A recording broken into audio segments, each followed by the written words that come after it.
আসসালামু আলাইকুম রহমতুল্লাহ। কেমন আছেন সবাই? আশা করি সবাই ভালো আছেন। আলহামদুলিল্লাহ, আমিও বড় অনেক ভালো আছি এবং সুস্থতা আছি। আল্লাহর কাছে লাখো কোটি শুকরিয়া, আল্লাহ তাআলা সুস্থতা দান করছেন। আচ্ছা, ছোট একটি টপিক তো আগে বলছিলাম আপনাদের যে আমাদের এলপিসি 20 যে বোর্ডগুলো আছে এটা টেস্টিংয়ের জন্য আজকে একটা রিভিউ আর কি দিচ্ছি এখন। তো যারা 9.5 ইউজ করেন, আমি এর আগেও অনেক ভিডিওতে বলছি যে ভাই 9.5 থেকে অনেক ভালো ভালো বোর্ড আছে আমাদের কাছে।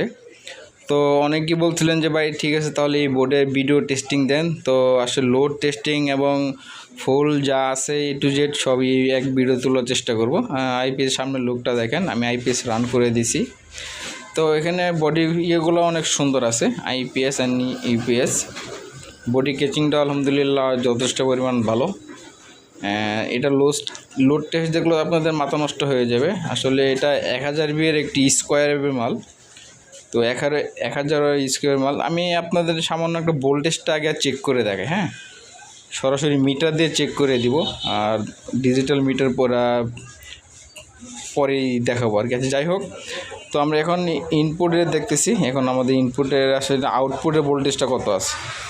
তো ডিসি আছে, আমি এখানে এসি সেট করে দিব। এখানে আছে আমার 268, হ্যাঁ, 268 ভোল্ট আছে আমাদের আউটপুট ভোল্টেজ। তো 268 যেহেতু আছে, আমরা এখন একটা লোড দিব। হ্যাঁ, এটা আমরা প্রথমে একটা 200 ওয়াট লোড দিই। তো 200 ওয়াট লোড দিলাম, এখানে 200 ওয়াট লোড দিছি। লোড দেওয়ার পরও ভোল্টেজটা স্টেবল থাকতেছে কত, 268 সেম। অতএব 268 থাকতে সেম আমার লোড অবস্থায়। তারপর আমি এটা অফ করে দিয়ে আবার দেখাবো আপনার ভোল্টেজটা আমার ঠিক থাকে কিনা। দেখছেন সেম ভোল্টেজটাই 60-68 ভিতরে আমার ভোল্টেজটা যেহেতু আছে। তো এখানে আমি আবার 200 ওয়াট একটু লোড দিব। দেখেন 200 ওয়াট একটু লোড দিলাম আমি এখানে। আমার ভোল্টেজ কিন্তু স্টেবলই আছে, 1-2 এটা ব্যাপার না। আমি আর 200 ওয়াট লোড দিলাম, টোটালি 400 ওয়াট লোড দিছি। তো 400 ওয়াট লোড দিলে আমার স্কোর ওয়েভের 9.5-এ আমার 240-এর নিচে থাকার কথা। তো এখানে আমার ভোল্টেজ কিন্তু 256 আছে। আমি আরও 200 ওয়াট লোড দিব এখানে আপনি 200 ওয়াট লোড দিয়ে একটু সব কিছু দেখাই দেবো। একটু ওভারলোড যেহেতু হয়ে গেছে, ওভারলোড মিলে রাখছিলাম আগে থেকেই 850 ওয়াটের মতো। যাই হোক, আমি ওভারলোডটা একবার ফুল করে দিই এটা, হ্যাঁ, ওভারলোডটা আমি এখন ফুল করে আপনাদেরকে এই স্টেবল আমি পুরো ফুল পাক্কা 800 ওয়াট লোড দিয়ে দেখাবো যে আমার ভোল্টেজ আসলে সচল থাকে কিনা। এখানে টোটালি আমার 800 ওয়াট আছে। 800 ওয়াট কিন্তু ভাই অনেক কিছু। 800 ওয়াট লোড দেওয়ার পরও আমার এখানে 213 ভোল্ট স্টেবল রইতেছে। আসলে দেখতেই পারতেছেন যে কথা কাজে মোটামুটি মিল আছে। আর যদি 600 ওয়াট 400 ওয়াট লোড দেন তাহলে এটা আপনার অনায়াসেই আপনার 260-250-এর ভিতরেই অ্যাভেলেবেল থাকবে।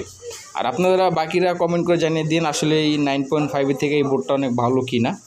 আমার সাজেস্ট অনুযায়ী বোর্ডটা অনেক ভালো, কারণ এই বোর্ডটা আমরা অনেক দিন যাবৎ মালটা আমরা ব্যবহার করতেছি, আমরা তেমন ধরনের ফল পাই নাই।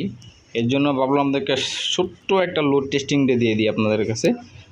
আর ভিডিওটা অবশ্যই ভালো লাগলে লাইক কমেন্ট শেয়ার করে দিবেন। এখনও পর্যন্ত আমার চ্যানেলটা যারা সাবস্ক্রাইব করেনি অবশ্যই চ্যানেলটা সাবস্ক্রাইব করে পাশে থাকবেন এবং নোটিফিকেশন বেলটা অন করে দিবেন, যে প্রতিনিয়ত যে কোনো আপডেট দিই না কেন সবার আগে আপনারা পেয়ে যান। আর মজার বিষয় হচ্ছে এটাতে কোনো আপনার 18 ভোল্ট লাগবে না, 15 ভোল্ট, সেন্স ভোল্ট কিছুই লাগবে না। শুধু আপনার এখানে সার্কিটে 12 ভোল্ট ইন করলেই হবে, আর কানেকশনগুলো দেখে করলেই হবে। আমাদের আপনার বোর্ডের কানেকশনগুলোয় মার্কিং করা দেওয়া আছে। তো এই ধরনের বোর্ড যারা নিতে চান, আমাদের ভিডিও ডেসক্রিপশনে আমাদের ফোন নাম্বার দেওয়া থাকবে, ওখান থেকে দেখে নেবেন। আজকের ভিডিও পর্যন্তই। সব ভালো থাকবেন, সুস্থ থাকবেন। আসসালামু আলাইকুম।